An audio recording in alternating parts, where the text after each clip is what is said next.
In Greenland and in the Arctic, I was astonished to see that ancient glaciers are rapidly disappearing, well ahead of scientific models.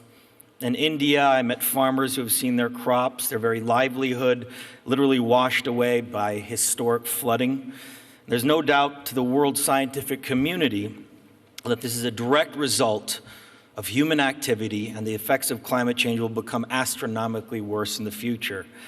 Last week, President Obama told those who continue to deny the irrefutable science behind climate change that they will find themselves increasingly lonely in a swell of voices calling for action. But studies also show us that those who deny the reality of climate change will also find themselves less economically successful. We simply cannot afford to allow the corporate greed of the coal, oil, and gas industries to determine the future of humanity.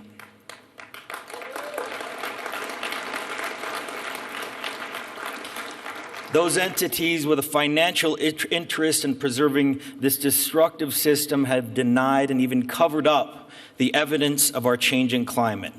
Enough is enough. You know better. The world knows better. History will place the blame for this devastation squarely at their feet. Our planet cannot be saved unless we leave fossil fuels in the ground where they belong. 20 years ago, we described this problem as an addiction. Today, we possess the means to end this reliance. Professor Mark Jacobson and a team of researchers at Stanford University have proven that we can meet the world's total energy demand by using existing renewable technology by 2050. To make that potential a reality, we need the collective will and conviction of political, business, and philanthropic leaders like all of you. This transition is not only the right thing for our world, it makes clear economic sense, and it is possible within our lifetime. A shift of this magnitude will save nearly $42 trillion in global energy costs while creating 20 million new jobs. Over the last several years, organizations and individuals worth $3.8 trillion have already committed to divest their fossil fuel holdings and replace them with new investments in clean, renewable energy projects. And leaders like Bill Gates, Mark Zuckerberg, Jeff Bezos have already pledged to help build a zero-emissions future.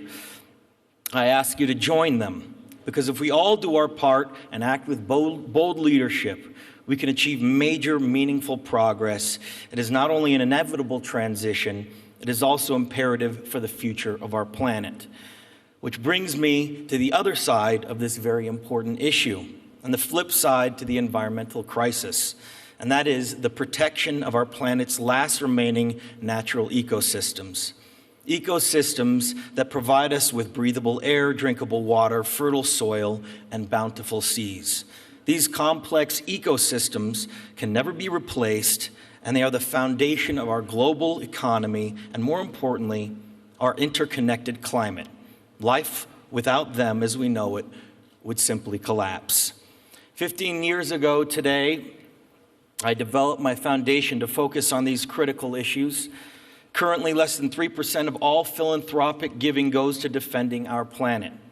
Given this limited support, it's no surprise that roughly only 2% of our oceans and 12% of our lands are formally protected from invasive human activity like commercial fishing, agriculture, logging, and energy extraction. Again, 3% of all philanthropic giving goes towards the protection of our only home, planet Earth.